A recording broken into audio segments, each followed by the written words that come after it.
Hello. Good evening. Okay, if you are tuning in live, let us know that you're here because we are using some streaming software and it is our first time and we want to be sure that we are in the right places. So okay, now we go live here. Yes. Perfect. So please let us know once you see it that you are live. You have us. I see we've got some people here, but you can check on your phone. Yep. Okay, Bo's checking on his phone to make sure that we are you're live on Instagram. In the right places. I am so excited. This is so fun. Okay, perfect. And we are actually going live on TikTok as well.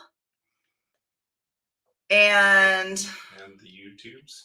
And YouTube and Instagram. And oh my goodness. Hold on. We're gonna get situated and then we'll get going. We are quite high tech to be in 4 platforms. Live on 4 platforms at once. It is quite a lot. Oh, we can't do this. We got to confirm our age and stuff. Hey, forget it. It's fine. Why don't freak out. It's challenging to confirm our age. And I already did that. And then you have to put your social and do face recognition and stuff. Okay. Yeah. It's right. Anyway. Okay. So we are super excited to be here tonight. It is myself and Bo, and of course, and we are here to do my official Trusting You book launch. So as you are here live with us, do me a favor and put in the comments that you are here because we actually have a moderator that is going to be helping us with comments, questions, etc. And we will officially have a Q&A that we will do later on in tonight's book launch. So we are super honored that you are spending some time with us here. Yes, so welcome everybody. This is the official virtual launch of Christy's book, Trusting You, The Journey to Unapologetically Learning to Listen, Believe, and Trust Yourself Again. And I am so honored that Christy chose me to host this with her. Well, I figured he was trained.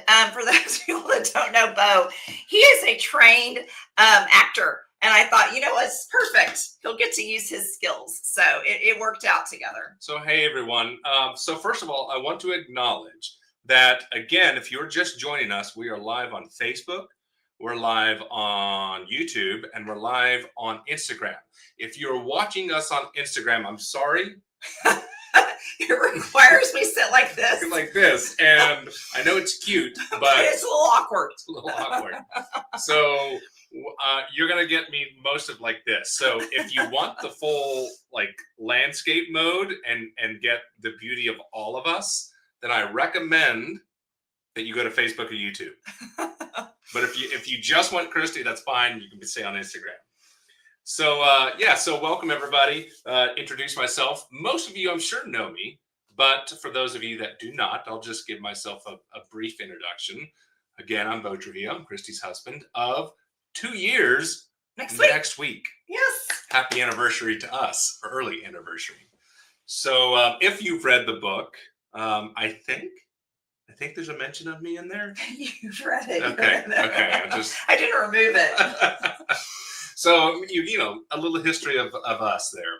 But, so yes, Christy mentioned, I actually do have a theater background. So it's fun for me to be able to be on camera again. I was a theater major, went to grad school to get my master's in theater. I didn't finish, but the intent was there. I was a working actor for many years. And then life happens, you become a parent, and that becomes priority number 1. So stepped away from that, but still love it. It's in my blood. We go to the theater all the time. All the time. So making sure that I hold on to that as best I can. So again, I'm so proud to be able to be a part of this whole process, to be a partner with Christy, to have helped her during the journey of writing this book, to be a confidant, an ear, someone to proofread, and then now to co-host the launch party.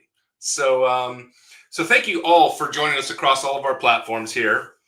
We're streaming, like I said, across Facebook, Instagram, and YouTube. We wanted to make sure we reached as many people as possible that could that aren't able to join us for our in-person launch this Saturday. So if you are in the DFW area and would like to join us this Saturday, You're welcome. you are welcome. And I believe there will be food and drinks. Of course. So if that entices you, come on.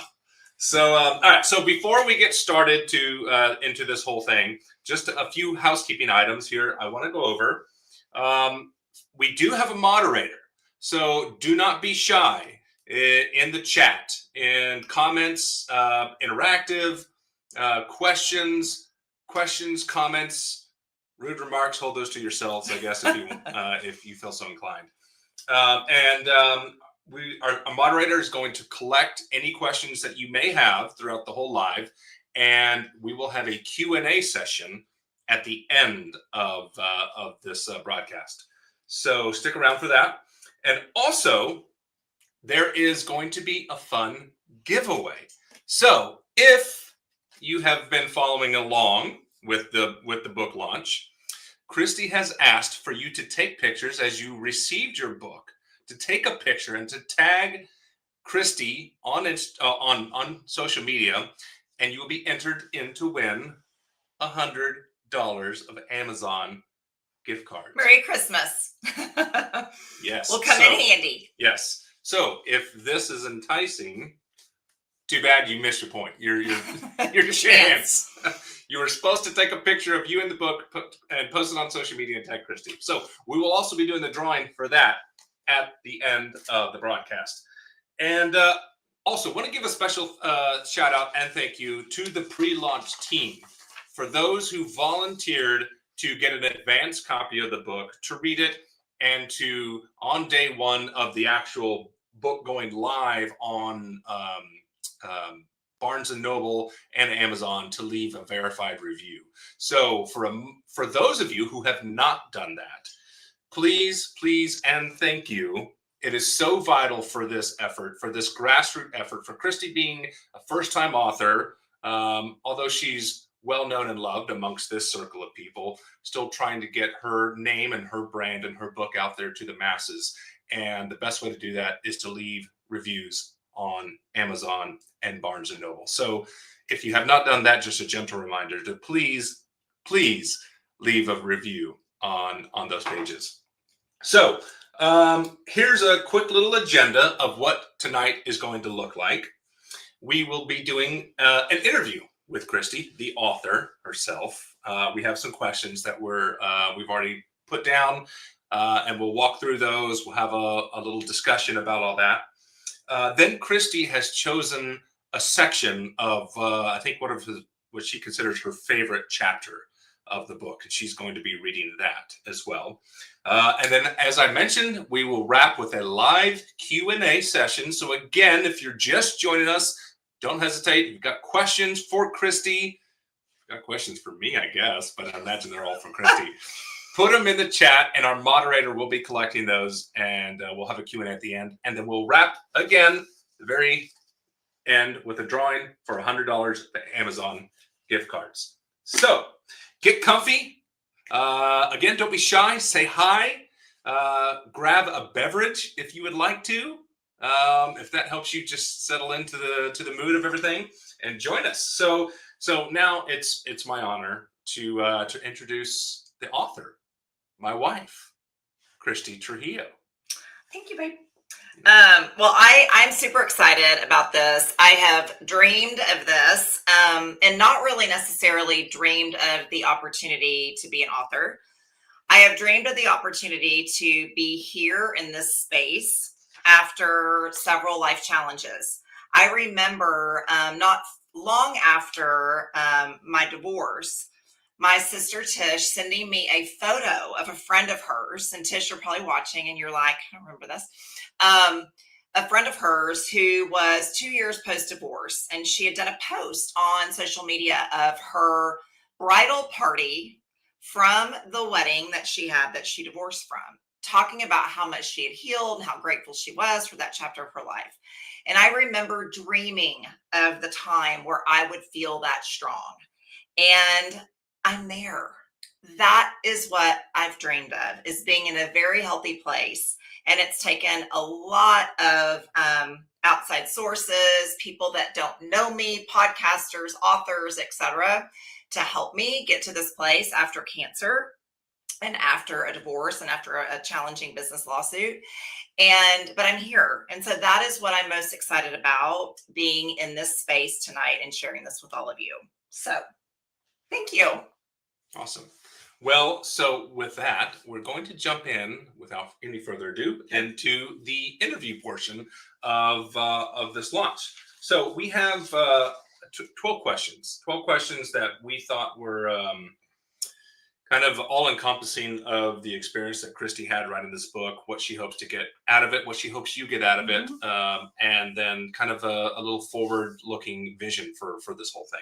So what we're going to do, we're going to start from the very beginning for Christy and ask her where the idea for this book came from. Tell us a little bit about that journey. If you've been following Christy on social media, which I know you all have, that's why you're here. She did a cool little video of this where she interviewed herself. So we're going to touch back on that. Tell us about that journey. Where did this come from? How did it all start? So in 2009 is really where the idea of ever even writing a book got planted. It was when I had started my professional career in direct sales, and I had gone to a convention out in California. And I remember somebody at the convention, don't know who they were, talking about writing a book. And I thought, golly, that would be amazing. Like, people that do that, wow. You must have a real story to tell. But for some reason, that little seed stuck with me. Fast forward, in 2017, I was diagnosed with breast cancer. And during that process, I started journaling a lot. I felt it to be very healing for me. Something in those weeks and months and time frame really was a healing place. It sounds very strange to think of going through cancer as being very healing, but I really found a place within me very deeply through my faith that allowed me to think, golly, like I remember being diagnosed, laying on the exam table, and it had to be divine intervention telling me, you will rise up. And I thought back to all the people that I admired, that I might have read about or, seen in magazines at the time. This was probably, pre all the social media stuff. And read how strong people had been through challenging times. And I thought, that's who I want to be. And so I started journaling. And I remember telling a business coach that I worked with at the time, I said, I've been journaling a lot, and I feel like maybe in time there might be a story to tell. I had no idea, but that's where the seed was planted. And then I went through a challenging corporate lawsuit with my two sisters. And about a year after that, started the process of my divorce of a 23-year marriage. And it was in 2022 when this burning desire inside of me to share my story became really intense. And the reason is there were so many people that had helped me through the process, whether it was like, I mentioned earlier, authors of books, speakers on podcasts, people that I would just see their reels come up in social media. It was all of their stories that helped heal me. And I decided, I think I have a story. I think I have a story of overcoming. I think I have a story of learning to trust myself again, that possibly could help somebody else. And so that is where it all began. Little did I know that I really feel now that those challenges were setting me up to be the stronger person and to share and write this book. And I've heard this before, but talking about the journaling and how the book began, it all started with putting all this down on paper. And I know I've shared this with you before, but when I started therapy for myself, which it was one of the most amazing things of my life, my therapist recommended that I journal, get these things down on paper work on it with myself, but then when I'm done, to toss it, to burn it, to tear it up, to Mhm. throw it away, to purge it. But it's so interesting that you've taken this and then now made it into a book to put out there and help others, to share your story. So I love that. That's awesome. So then let's go from some how did you have this idea of writing the book? You were journaling, you were putting these things down, you thought this might be neat, this might be cool. So talk about that process, or about the process that prepared you to share your message, this vulnerable story, with the whole world. So, most of you know, I mentioned it here if you don't, that I'm in the direct sales space and I have been for 17 years. And I've coached and mentored and worked with, hundreds of women throughout that time period. And realizing that we are all alike.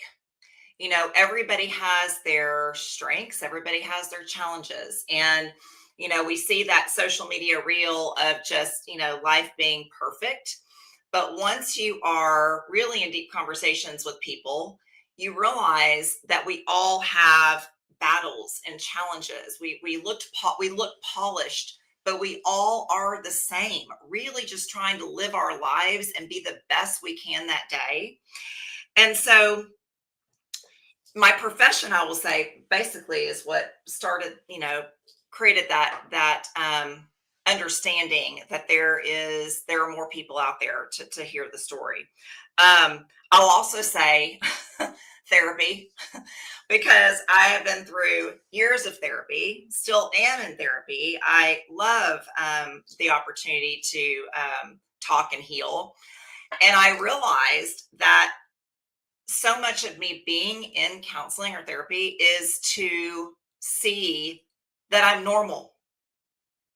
I think that we are very critical of ourselves when we go through challenges, especially, and when things are difficult, that maybe we're not handling it the best or that we could do it better. And just having somebody there to say, you're okay, you're normal, was huge for me. Um, I'll say too, going through my divorce, I didn't have a lot of people to lean on, that had gone through one, I should say that had gone through one. And so having discovered certain people, like, for example, Lisa Turkhurst. And if you guys have never followed Lisa Turkhurst, she is amazing. She's a faith-based author. Somebody randomly sent me uh, her book when I was going through my divorce, and I thought, oh my God, this woman is like speaking to me. Like, I feel seen, I feel heard. That was so healing in itself, that I realized I was not so alone, and this alien, that had never experienced these things. I realized, no, you aren't. All these feelings that you're having are normal, and it's okay that you're not getting through these things overnight. Okay. So that was very, very instrumental in it. In addition, I had a phenomenal business coach by the name of Brad Bizjack that I worked with for a year. And in my journey with him, the first thing I said on our very first call was that I wanted to write a book. I wanted to learn how to forgive, and I wanted to grow my team's business by 20%. Okay. So it was like a multitude of life. And so first thing he's like, was, tell me about this book. And I was like, oh, it's a pipe dream, but it's something that, I've thought about. And he was like, well, tell me more about it. And I started explaining a little bit. And he said, you know what, between now and our next call, why don't you write down some chapter names? And I was like, okay. So we took a trip to New York. We love to go to Manhattan. You guys know that. And the whole flight, all I could do was just journal, all the chapters. And when we got back on our next call, he said to me, he said, I can tell this is a burning desire inside of you, and that desire will not go away. Those desires are divinely put there, and either you do it or you will probably regret not doing it. And I knew he was right. So I credit him hugely to giving me that confidence to go forward, because it's a very scary thing to do something completely out of our comfort zone, which all of you know.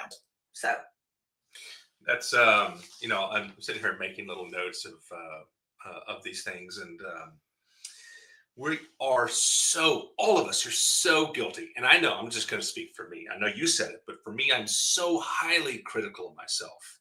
And when we go through tough times, we're so quick to condemn ourselves, to judge ourselves, and then that leads us to isolating ourselves, to withdrawing, Mhm. and going through that dark place. And what you did here is the exact opposite, right? You leaned into it. Right? Not easy, but No, yes. no, Yeah. never saying that it is easy. It's never Yeah. easy to lean into these difficult times, to lean into hardships, and then to lean into the vulnerability of opening up and sharing those things. Um, but and then there's something else here. A couple of things. I said it's okay. It's okay Mhm. to fail. It's okay to feel like you failed, to process that and understand what that means. But then it's okay. How do we move forward? And Mhm. then, like you said, it's that burning desire within you. And how many of us we have throughout our lives any number of burning desires, whether that's to write a book, or it's to travel, or it's to start your own business. But we're so quick to shut them down and say we're not capable of it. And it's just, if you have a good support system around you, Mhm. 100%. you have that good support system around you to encourage you to say, well, yes, do it. Go. Just take one step. Take one step. Take one step. And then next thing you know, we've got a book. So cool. So, okay. So we've already talked about vulnerability. That's a big thing for me. I just absolutely love it. I know we've said this before. Vulnerability is something that Christy and I very much have in common. Mhm. And it's, I think, a staple of our relationship. So vulnerability comes with sharing your story. So tell us how you embrace that. How did you embrace the vulnerability of putting yourself out there publicly, what you went through, and then what advice would you share with others on that topic? So I have I think a gift. I think, we're all given many gifts. We all have lots of weaknesses. And all of our gifts can have really positive things and they can have really, negative things. But one of the gifts I do feel that I was given is the gift to be vulnerable. And it's been a part of my personality my entire life. Um, in high school, I was voted most friendly. Um, it's a part of my nature to connect with people, that desire to connect with people and be on a level playing field with people. Okay, that is just a part of my natural being. But something I have learned through my process of life's challenges, starting with cancer, was that when we go through life's challenges, one of the reasons we go through them is to be able to help others when they go through them. And you guys know I talk about my faith often. Nobody has to believe like I do. This is just how Christy's brain thinks. But I literally will think to myself and say, when we go through challenges and we can help another person go through challenges, that help is Jesus's example on earth. If he were here to help hold your hand and help you, that is what he would be doing. And so I feel a huge calling to help people get through or feel more comfortable going through things I've been through. So thinking about it from a higher level of not, I just go through these things and this sucks. It's I'm going through these things, but how can I heal and get better and then help other people get better? And that requires being vulnerable. And I'm grateful I do have the comfort level of doing that because I do feel that it will lead to helping other people. I do want to read this though. I wrote this down and I thought this is great that I wanted to read it. I've never believed vulnerability makes a person weak. I've always felt like it's a bridge that connects one human heart to another. And it's so, so true. So yes, it's scary to do this. It's very scary, but it's what was so important to me to have a pre-launch team and the feedback that I've been given from the pre-launch team of how certain words spoke to that person and what it's done to them is all I need to hear to make it feel worth it. At this point, if nobody else ever read this book, I will feel that it was worth it because of just the feedback that I've gotten from those so far. So, I think about being vulnerable, and in this social media world that we live in, where we're all over social media posting these pictures of us dressed up and on trips and with our families, and it's happy, happy, happy. Then in our own private lives, we feel so insecure. And going back to that power of being vulnerable with people, putting your story out there, hey, letting you know you're not alone. You're not going through something alone. And it's that, like you said, I wrote it down. It's that power to connect with human hearts, right? To let somebody know through true empathy of knowing, hey, I've been there. I've been there. I get that. I know that feeling.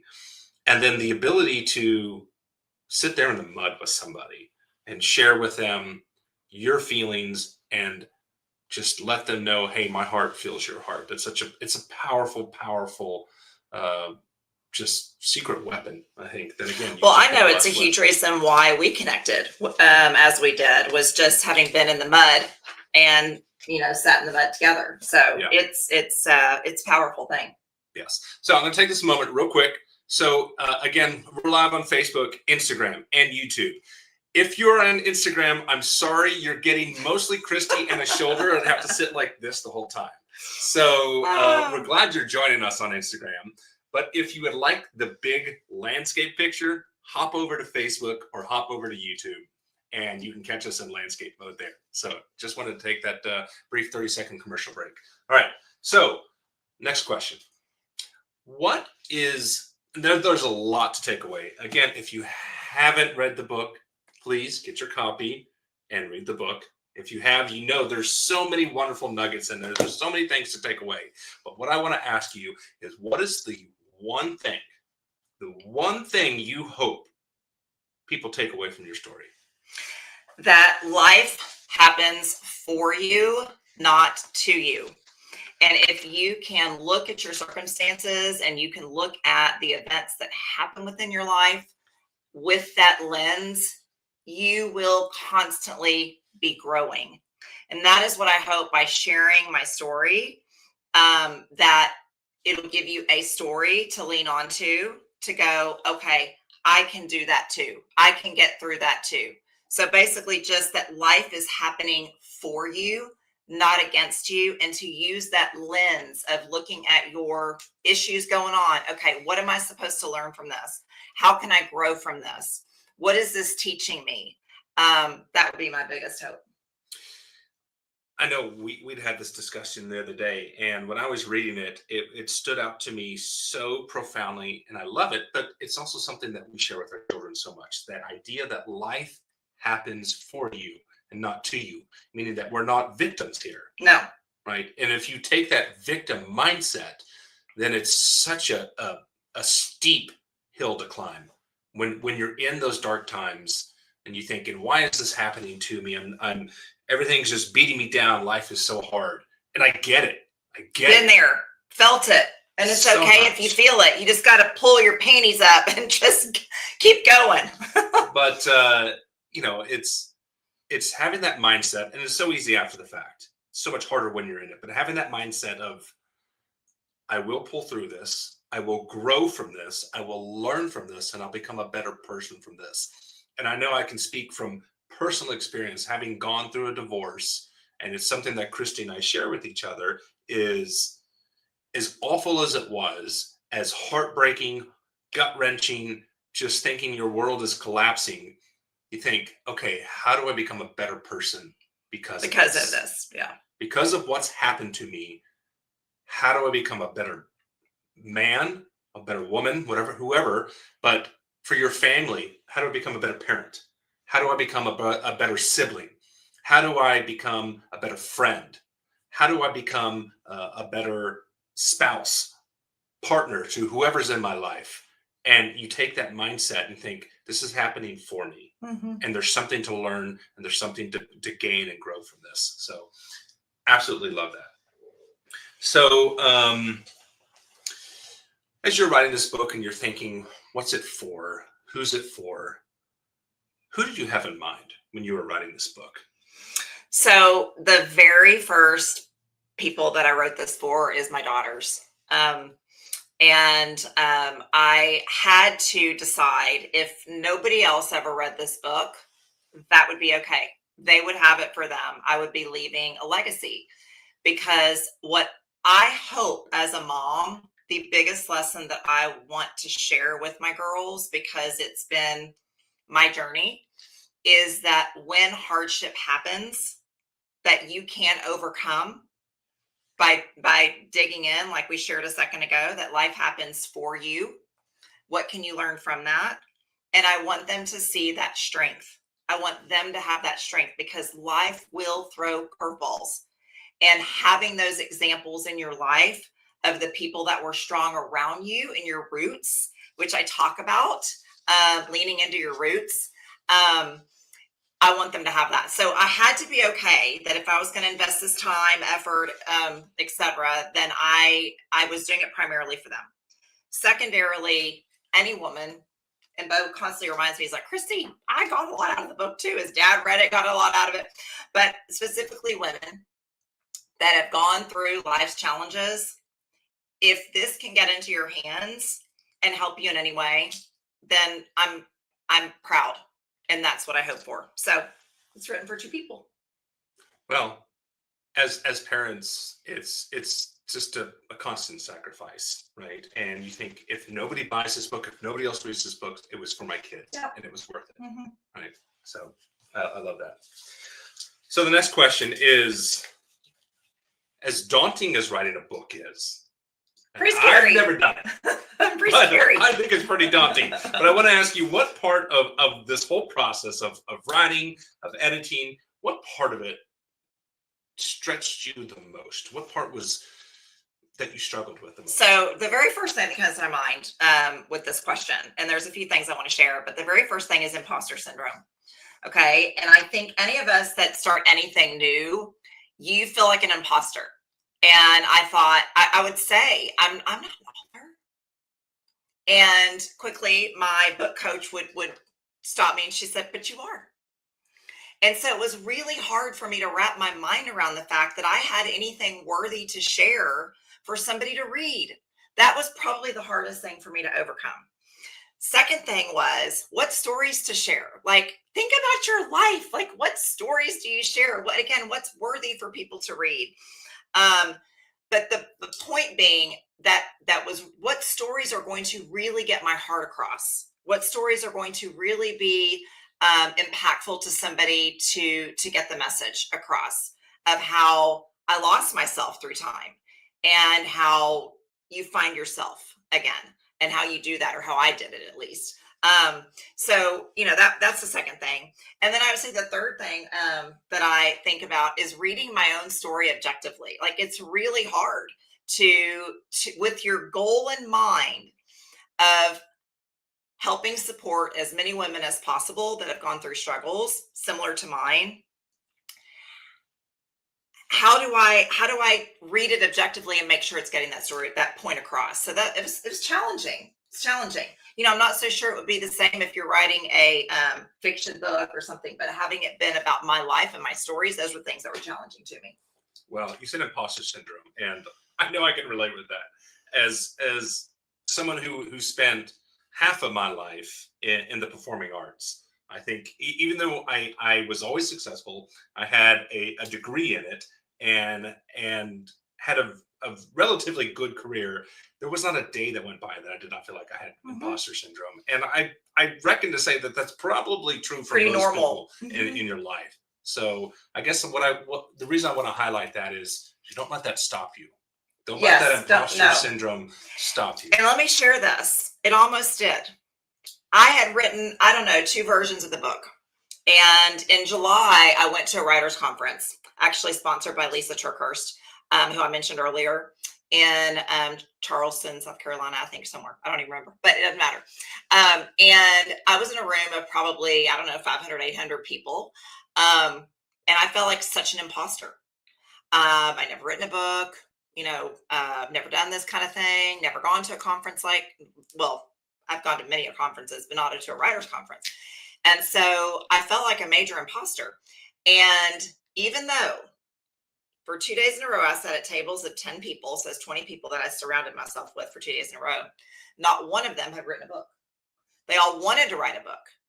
Now, I had written one. I was on my second edit, and I felt like an imposter. And I came home and I almost decided not to finish it. And I had a call with my business coach, and she was like, I was afraid or my writing coach, she said, I was afraid that might happen. I was like, really? Why? She said, you'd not be surprised. It's very normal for people to do that. That is just our human nature. And again, I share this because, like Bo said, I mean, we often will feel like imposters. And I think one of the things that, is my mission in all this is to make people feel normal. So it's a scary thing, it's a scary thing, but you just have to push through. I think you have and to surround yourself, like you said earlier, with the people that trust yourself and trust you. Trust you. See how I plan. See how Trust you, and not those crazy thoughts. All those voices. What do you call yours? Irene. I think you talk about her in the book. Again, if you read the book, you know this. She talks about Irene. Mm-hmm. So she did say this. So much of this is geared or written from the perspective, obviously, of a woman, but for helping women. But please do not think that it's just for women. I've read it and I relate to so much of it. I know my father has read it and he related so much to it. There's so many good just nuggets of perspective. We all, as humans, whether we're male or female, we deal with the same things. So yeah. So don't be afraid to recommend this to a man. If you read it and you think this is really wonderful, give it to your spouse, give it to your significant other, give it to a family member. Again, Christy said it's her hope is to help people maybe feel normal as you go through these difficult things. So, okay. So as therapeutic as this process was, I know it was because I was a part of it. Was there one specific chapter or one specific story that was especially therapeutic for you or felt healing for you as you were working on it? Yes. And I'm so excited because this is foreshadowing, but I'm going to be reading a little bit of it to you guys here in a few. But it is chapter 2 and it's on resilience. And the reason I love it so much is because it forced me to go in and look at where my resilience has been built, which was super interesting. And I talk about doing a resilience inventory to build up your strength when you need it and doing it before you actually need it. So I'm excited to share that a little bit with you guys because it'll intertwine a little bit about, my past, how I was raised, who raised me, and kind of where I lean in to that and where we can all lean in to gain strength when we need it. So I'm excited to read that. Well, I know the theme of resilience is very powerful. Again, Christy's going to dig into that as she reads a little bit of the chapter, but like so much of this book just really just push that out there is that the power of resilience and what it can do for you to not give up, to not think you are alone, that I can't do this, that I'm a victim. Again, it's how do I rise above this to look at the daunting task, the daunting road in front of you and to just be resilient, to take one step, and you get there. I love it. So what surprised you during this whole writing process? So what surprised me is what I learned from my own life. And I wish so bad that we all would invest several months of our life going through the own chapters of your life and weaving them together in a beautiful puzzle. Because what was so interesting is to see how all of the things that happen within our lives grow and build on one another. And we know this, but nobody takes the time to sit down and actually go through and learn that. So the other thing that really struck me is as I was going through this, I decided I really liked the process. And I decided that I might want to do this again some point. And I decided that I might want to take this on even a bigger journey of sharing this message, with more people. And so all of that in here surprised me because I didn't know that I would feel that way in the end. So it's kind of cool. Well, I think that speaks to your spirit of who you are, of wanting to get that message out to connect with people. Mhm. Again, it's that connection of human hearts. Yes, Right. absolutely. And It's it's so fulfilling to me. Anyway, yeah. So I'm going to take a moment here to remind you all to please don't hesitate, don't be shy, throw questions out there. We are going to have a Q&A session at the very end of this, and we would love to have some questions to answer. We do have some, but I would love for you guys to toss some more out there. Anything you've been curious about, whether it's her journey, the book writing process, how it affected us, what role I played, anything, just don't hesitate. Please, please, please put some questions in there. We would love to have that conversation with you all. Okay, so moving on. If you could talk to the earlier version of you, the one who was journaling through this whole experience, your cancer, your heartbreak, your betrayal, the lawsuit, any of that, what would you tell her right now? You're going to be okay. You're going to be better than okay. You're going to be stronger. You're growing. You are rising up. All of those things that we actually know. Like, for example, my daughter yesterday called me, and she was struggling with finals. She's in the middle of finals. She graduates on Friday. And she is applying to grad school for environmental science. And she needs to get through these particular 2 classes and make B's in them. And so it's ecology and biology, not easy classes, in my opinion. And anyway, she's crying and she's stressed. And, it was like, I can see as a mom the growth in her in that moment. Like, I could see her growing. I can see her building that strength. I can see her building that resilience.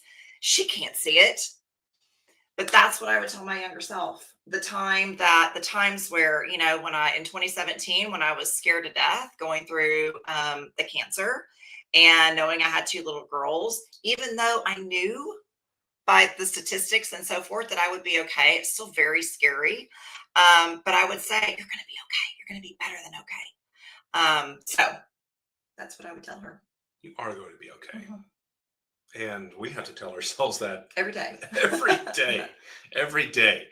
But just lean into the hard times. It's not easy, but again, that's what this question is about. So you could tell yourself, if you can look back, tell your younger self, and we do it to our kids all the time. Trust me, we know, we've been there. Lean into it. It's going to be okay. You're going to grow. You're going to become stronger. Mm-hmm. Love it. So what ripple effect do you hope that this book creates? So I hope it helps start conversations at kitchen tables, at book clubs, at, girlfriends getting together for coffee. I hope that there is, support with one another to share the message that, we learn from our own challenges. Life is happening to you, is happening for you, not to you. But that is my hope. I hope that just the message gets out there more, that, when we start to lose trust in ourselves and who we are because we get beat down or go through the struggles, that you will rise again. And learning to trust yourself through some of the tools that I share, that I use, I'm just hoping that there's a ripple effect. Well, speaking of ripple effects, how do you hope that the readers will feel after finishing the very last page of this book? So in the book, I actually, in each chapter, I give reflective questions. And what's been so fun, again, about the pre-launch team is how so many of the readers have shared they loved the questions. And I'm going to be really honest with you. I was nervous about doing that because sometimes I could be terrible at doing the questions when I do devotionals and so forth. And I didn't do this in a devotional style writing, but the questions have been some of the things that people have loved the most. And so my hope is that people will be reflective and that they will be empowered. What's interesting is, this circle right here, you guys are the inner circle. You are the people that I know. You may read this and go, wow, I had no idea Christy wasn't confident in times. Yeah. And Bo's like, daily. So it's fun. I'm sure those that know me will read and think it's, interesting to hear all my flaws and stuff. But those that don't, I hope you learn from some of my challenges and mistakes and struggles, and you end more resilient, more reflective, and just more empowered, knowing you're not alone. Love it. So we are to the very last question of the interview process. So maybe most importantly, how can we help readers, or how can readers help this book reach those who need it? So share it, whether it's with a girlfriend, a sister, a cousin, a mother, share it. I've already had a few of the pre-launch people say, oh, I bought 2 copies to give as Christmas gifts. Again, the whole purpose is to just help people have the support that they need, like I did when I went through the struggles. So that's one way. You could share it on social media. If you read it, leave a review on Amazon or Barnes and Noble, and that way the message just gets out there more. So that's how you can do it. So yes, this is, like I said at the very beginning of the call, this is very much a grassroots effort. She's not Stephen King. I'm not. No, not Lisa TerKeurst or Mel That's Robbins. rude. But these books aren't distributed out in bookstores. It's online only, and it's going to be word of mouth. And what is so important is we need those reviews. We need, if you have bought a book, to please jump on to whether it was Amazon or Barnes & Noble that you bought it, to leave a review. It helps the algorithm of the book. So it gets promoted, more people see it, and hopefully that person who needs it, who's hurting, who's trying to heal, who's walking through a difficult time in life, who is doubting themselves, who are questioning everything that they're going through, hopefully they'll find this book. The love and support, yeah. Right. So that's what it's about. So again, we thank you all so much. Those of you that are here, it means so much, and we're so appreciative of it. And we're going to continue to ask you to please share it as much as you can with anybody and everybody. So very grateful. All right. So now that we've done the interview process, we are going to transition to a reading. So we had mentioned this earlier, and we had mentioned this during the interview. It's one of my favorite parts of the book, and I know it's yours too, because that's why she picked it. But it talks about the resiliency of how important that is. And I do believe, if I'm not mistaken, my favorite line, which we've talked about here a number of times, is life happens for you, not to you. And it's going to be in this reading. So let's go ahead and toss it over to Christy. I think she's going to have a little introduction about what she's going to be reading, I think, and then she'll jump into her little section of reading. Well, it's just something I think everybody can relate to. And so, looking back, I think you're just going to be able to relate to it. So I'll just say that. Okay. We ready? I don't usually, I hated reading in front of the class. So this is going to be fun. All right.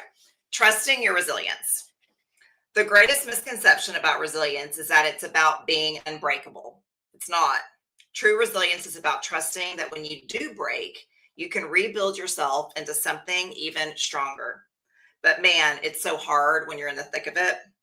I've learned that resilience and trust are 2 sides of the same coin. You cannot build one without the other. When life delivers its inevitable blows, Resilience doesn't ask if you're strong enough to withstand them. It asks if you trust yourself enough to be transformed by them.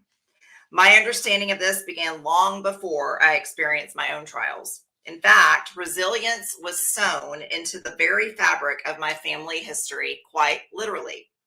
When Fidel Castro took over Cuba, my mother's family found themselves at crossroads.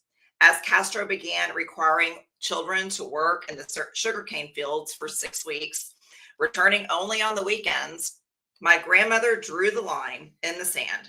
She declared it was time for them to leave. But leaving wasn't as simple as booking a flight. They had to be secretive, strategic, and above all, brave. My great grandfather, understanding that they would need resources to rebuild their lives, took my 15-year-old mother to buy 3 pieces of fine jewelry.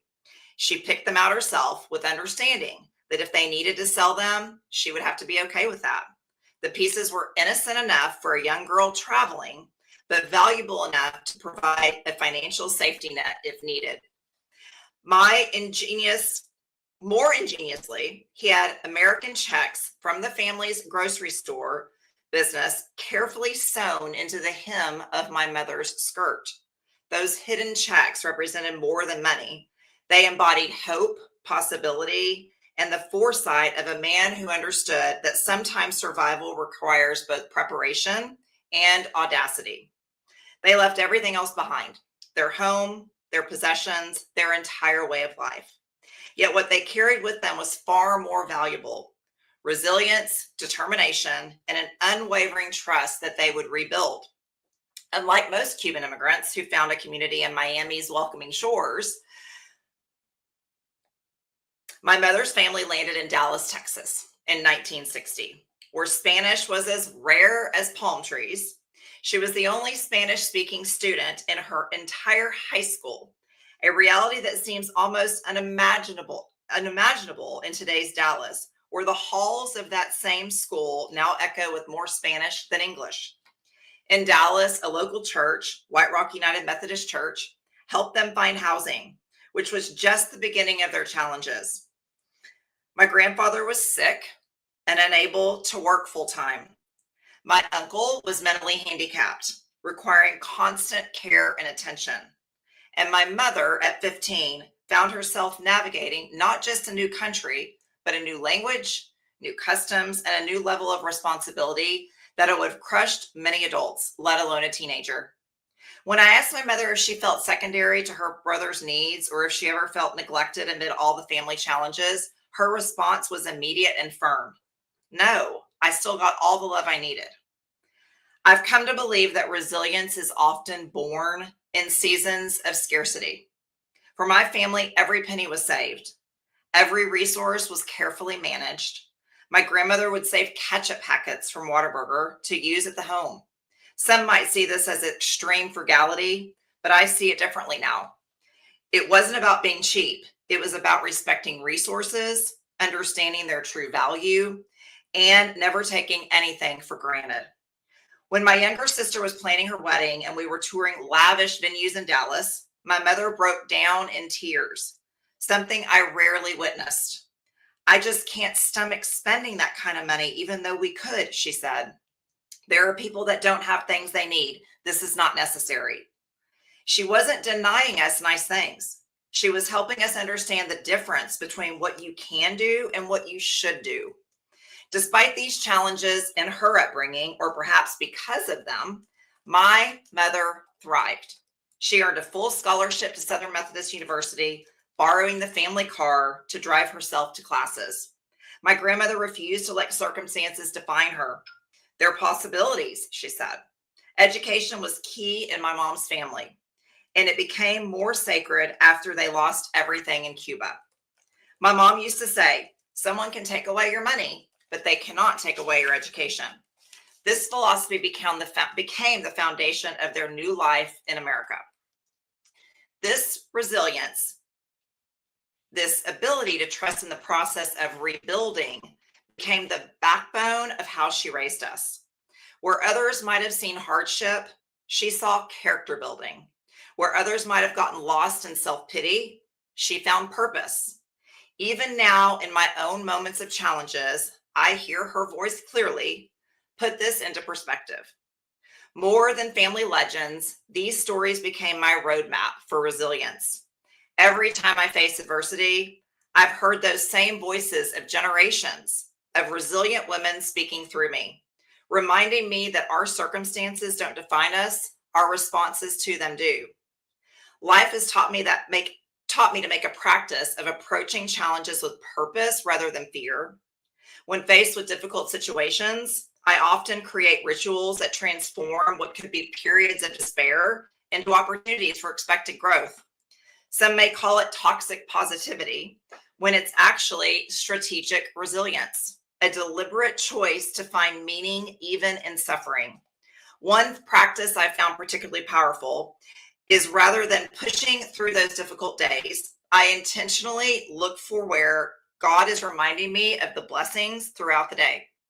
When I'm struggling, I slow down, open my eyes to the gifts that might otherwise go unnoticed in a rush.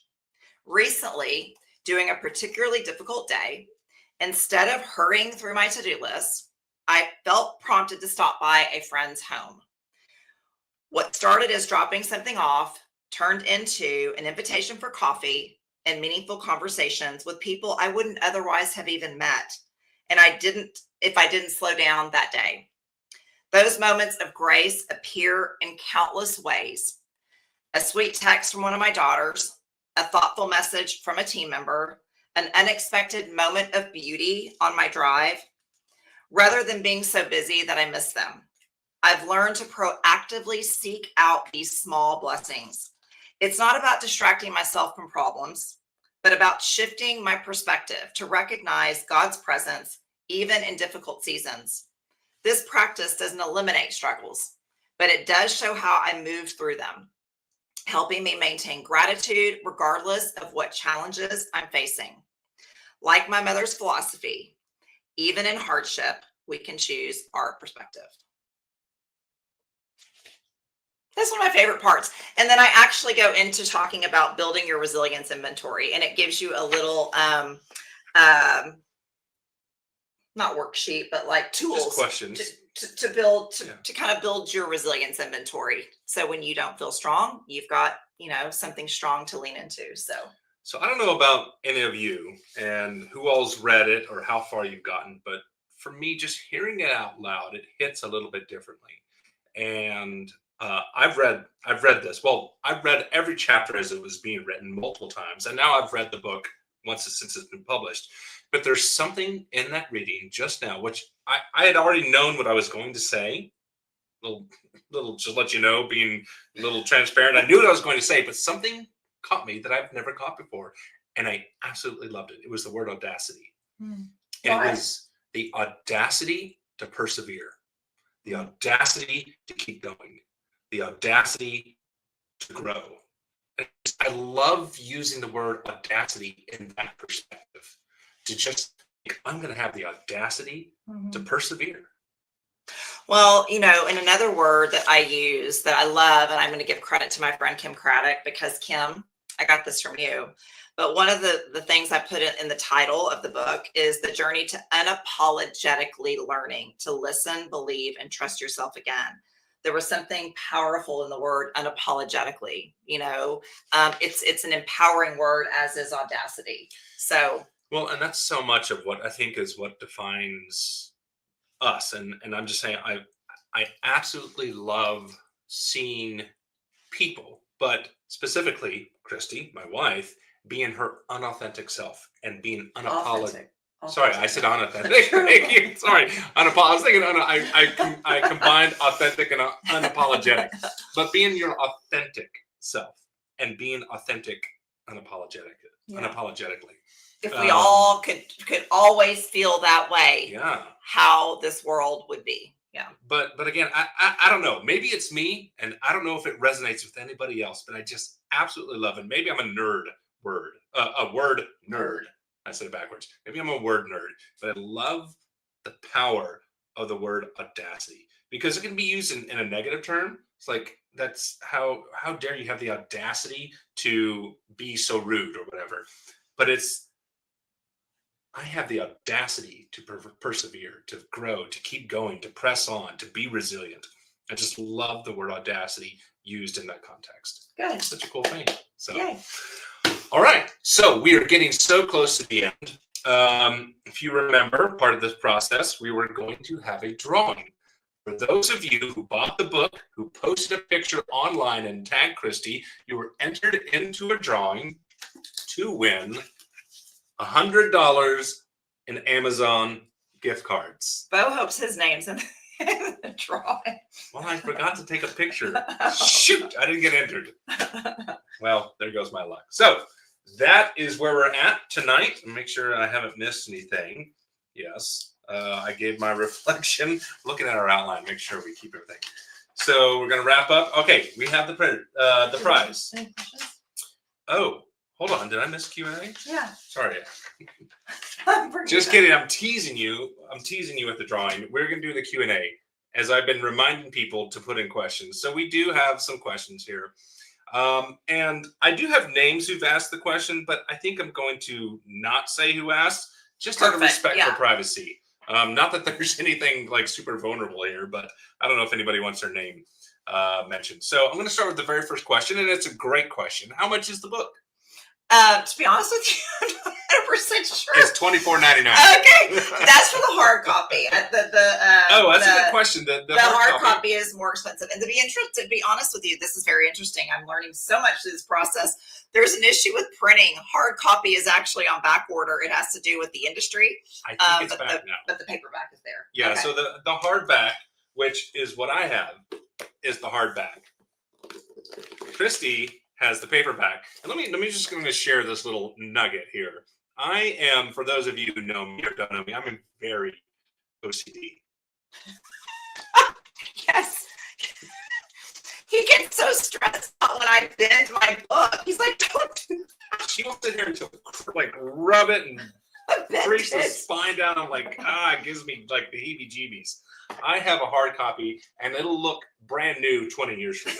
Probably. Because I'll sit here and read, and I barely even crack the spine. I love my books, so I take care of them. All right, so yes, $24.99 for the hard copy. The paperback is a little bit like less. 19 or something like that. Somewhere around there. So, good question. So, next question is a good one. Good question. One piece of advice would you give to someone who's thinking about writing a book? I have two pieces of advice. Surround yourself with people that are going to build you up on that and support you on it. The second thing I would say is exactly what I did, because it's the only process I know how to go through, is start jotting down your ideas and put them in the forms of chapters. Because when my brain started thinking like that, I was like, okay, I created an overarching theme, which I knew was trust. And so that would be my piece of advice is and there's so many online resources. There are book coaches, which I did because I knew it would be faster for me to do that. But that's what I would say to do, and just to do it. So take that first step. Yeah. Mm-hmm. One step at a time. All right.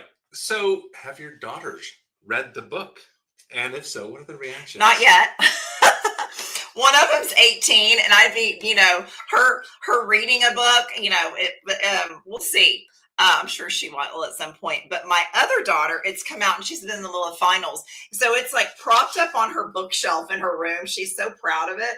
But no, she hasn't read it yet. So I'm excited. They have read the acknowledgments because they're in the acknowledgments, but soon. All right.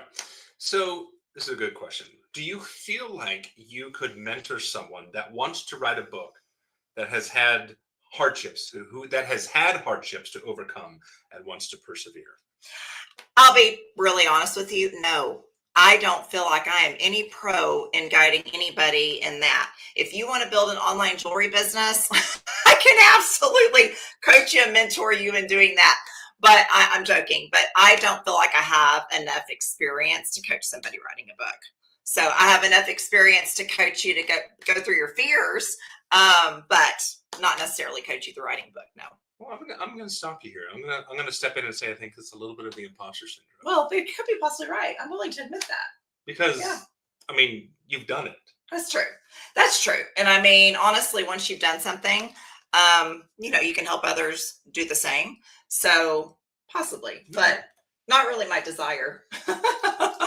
But I guess to the point of this question, if somebody was looking for someone to help mentor, Encouragement. I would absolutely encourage somebody. yeah. Yeah. I mean, whether that's, I mean, you don't have to be like the official, like your book writing coach, No, right? But you can maybe that's still, my comparison. you can mentor. Yeah, I right? You can- can yeah. guide. You can give feedback, and here's some next steps and some I suggestions. absolutely could.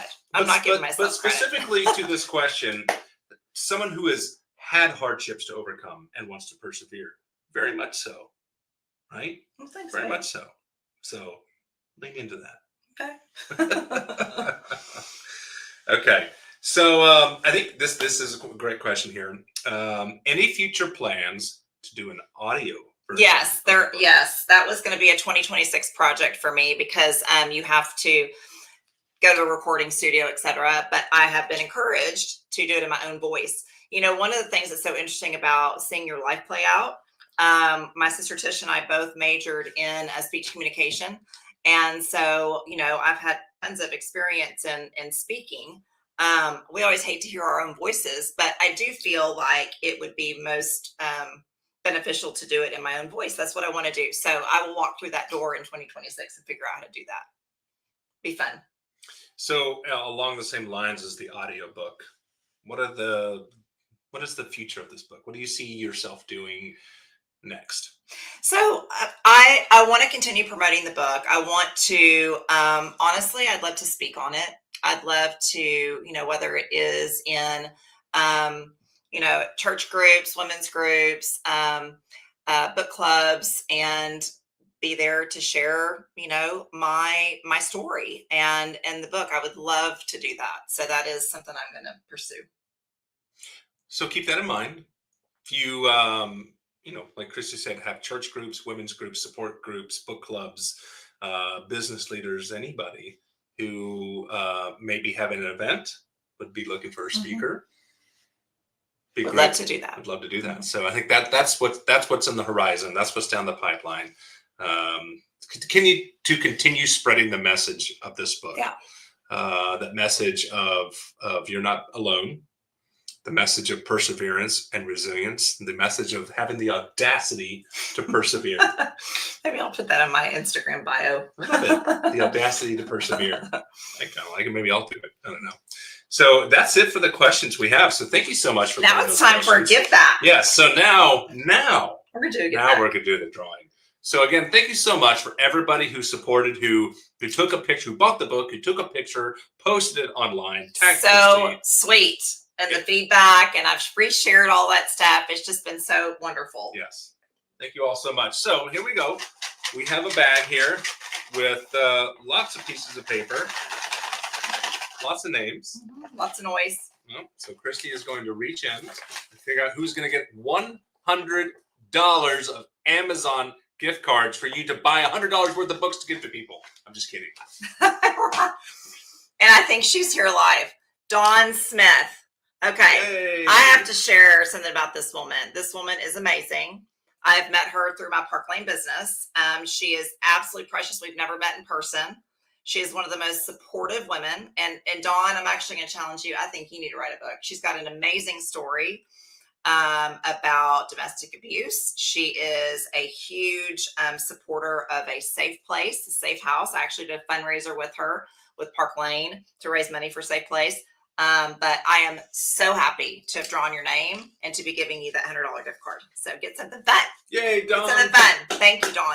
Thank you so much for your support, Dawn, and glad you were able to win the $100. So we have come to the end. We are sitting just a little over an hour. So thank you all so much for being here with us. So much. So fun. Really appreciate it. I think I just want to say, I'm going to give Christy the final thoughts, but I just want to say publicly how proud I am of this woman and what she's done, how she has persevered, how she has leaned into her vulnerability to share her story, to lead and mentor and support and love all those who are around her. It is what drew me to her. From the day we met, the very first time we sat down and had coffee, it was her spirit. It was her spirit and her energy that drew me in. And I knew I had to spend the rest of my life with her. So proud of you. Thank you. And I'm just so honored and thankful to have been part of the process. Thank you, babe. So Couldn't have done it without the support, but thank you guys again. Like I said, am so honored to be at this moment in life, and hopefully it is an example to all of you, whether you are at a challenging moment. Actually, I had a really sweet friend, acquaintance reach out to me 3 or 4 months ago asking to come sit on my couch. She was going through, found out she was going to be going through a divorce, and she's been in the mud these last few months, and I've been checking on her and giving her encouragement. And I know she looks to me where I looked to others that were 2 years out, that were 3 years out, when your life has been, completely changed, where you don't have a vision of where you're going to be, needing that encouragement. So that is my hope, is that my story can help support and love and guide somebody else. But just thank you so much. Thank you, babe, for being willing to do this. And I'm excited to see what the future brings. So thank you guys. Have a wonderful evening. And those of y'all that are local, we hope to see you on Saturday. So. See you on Saturday, DFW folks. Or if you're not in DFW and you want to travel in town, come see you're us. welcome. All right. Thank you guys. Good night, everybody. Good night.